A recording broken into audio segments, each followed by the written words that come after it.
বরাক উপত্যকায় পূরবী ডেয়ারির আনুষ্ঠানিক সূচনা করলেন মন্ত্রী কৃষ্ণেন্দু পাল। দক্ষিণ অসমের জন্য এক গুরুত্বপূর্ণ অগ্রগতির নির্দেশ হিসেবে শিলচরের ঘুঙুরে অবস্থিত সংস্কারকৃত দুগ্ধ প্রক্রিয়াকরণ কারখানার আজ আনুষ্ঠানিক উদ্বোধন করেন অসম সরকারের পশুপালন ও পশু চিকিৎসা মন্ত্রী কৃষ্ণেন্দু পাল। এর মাধ্যমে বরাক উপত্যকা অঞ্চলে সংঘটিত সমবায় ভিত্তিক দুগ্ধ উৎপাদনের আনুষ্ঠানিক সূচনা হলো। অনুষ্ঠানে বরাক উপত্যকা উন্নয়ন মন্ত্রী কৌশিক রায়, সাংসদ কর্ণাটপুরস্থ সাংসদ পরিমল শুক্লবৈদ্য, বিধায়ক Dipayan Chakraborty, national dairy development board NDDB এর চেয়ারম্যান ডাক্তার মিনেশ শাহ সম্মানিত অতিথি হিসেবে উপস্থিত ছিলেন। এছাড়াও অনুষ্ঠানে উপস্থিত ছিলেন অসম সরকারের পশুপালন ও পশু চিকিৎসা বিভাগের কমিশনার ও সচিব এম এস মণিবন্ধন আইএএস, সহযোগিতা বিভাগের সচিব অনন্তলাল জ্ঞানী আইএএস, কাছাড় জেলার অতিরিক্ত জেলাশাসক রক্তিম বরা এবং এলাকার বিশিষ্ট ব্যক্তিরা। মন্ত্রী কৃষ্ণেন্দু পাল জানান, নতুন যন্ত্রপাতি সংযোজনের মাধ্যমে কেন্দ্রটির দৈনিক দুধ প্রক্রিয়াকরণ ক্ষমতা ২০,০০০ লিটার পর্যন্ত উন্নীত করা হয়েছে। এছাড়া এই কারখানার সংস্কার ও চালুর জন্য এনইডিএফএল ১০ কোটি টাকা বিনিয়োগ করেছে। এনডিডিবিও ভারত সরকারের পশুপালন পরিকাঠামো উন্নয়ন তহবিল এইচআইডিএফ থেকে আর্থিক সহায়তা পাওয়া গেছে। যে বিশেষ করে নর্থ ইস্টে যে ক্যান্সারের প্রকোপ,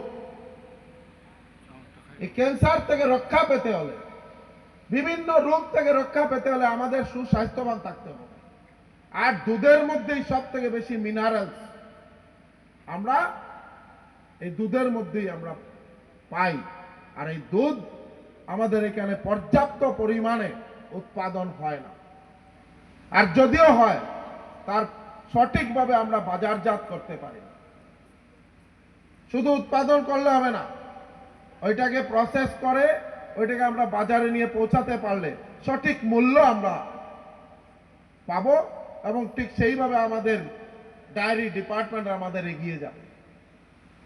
আজকে শ্রদ্ধার মুখ্যমন্ত্রী মহোদয় উনি যে উদ্যোগ হাতে নিয়েছেন যে আমাদের দুগ্ধ ক্ষেত্রে আসাম 10 লাখ লিটার দুগ্ধ উৎপাদন করতে হবে, এবং আমরা মিনিমাম একটা মিল্ক সাপোর্ট প্রত্যেক এলাকায় যাতে আমরা উৎপাদন করতে পারি, নিজস্ব উৎপাদনের ব্যবস্থা।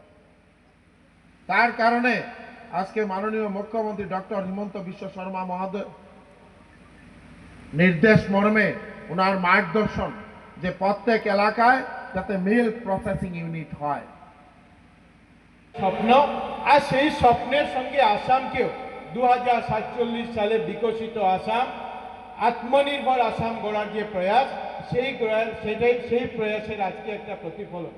আজকের দিনে আমি বিশেষভাবে আসামের মাননীয় মুখ্যমন্ত্রী এবং আসামের আমাদের আজকের এই বিভাগের যিনি মন্ত্রী, ভেটেরিনারি ডিপার্টমেন্টের, অ্যানিম্যাল হাজবেন্ডারি, ফিশারি ডিপার্টমেন্ট এবং সঙ্গে পিডব্লিউ ডিপার্টমেন্টের যিনি মন্ত্রী কৃষ্ণেন্দু পাল মহাশয়কে আমি অনেক অনেক ধন্যবাদ জানাই, যে কাজ মাত্র ৬-৭ মাস আগে আমরা আরম্ভ করেছিলাম, সেই কাজের আজকে আমরা উদ্বোধন করে এখানে বরাক উপত্যকার মানুষের জন্য উনি উৎসর্গ করতে পেরেছেন।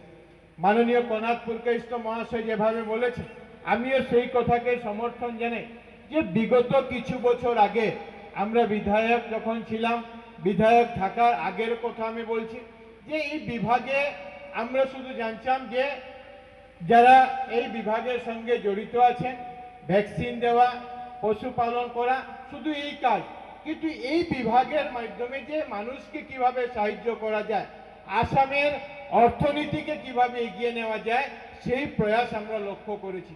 আমি বিগত অনেক সময় মাননীয় মন্ত্রী, সতীর্থ মন্ত্রী কৃষ্ণেন্দু পাল মহাশয়কে বলেছি যে এই ডিপার্টমেন্টের মাধ্যমে এতগুলো কাজ হয়। এই ডিপার্টমেন্ট একটা সময় একটা নেগলেক্টেড ডিপার্টমেন্ট ছিল, যেখানে কোনো এভাবে বিশেষ উদ্যোগ নেওয়া হতো না।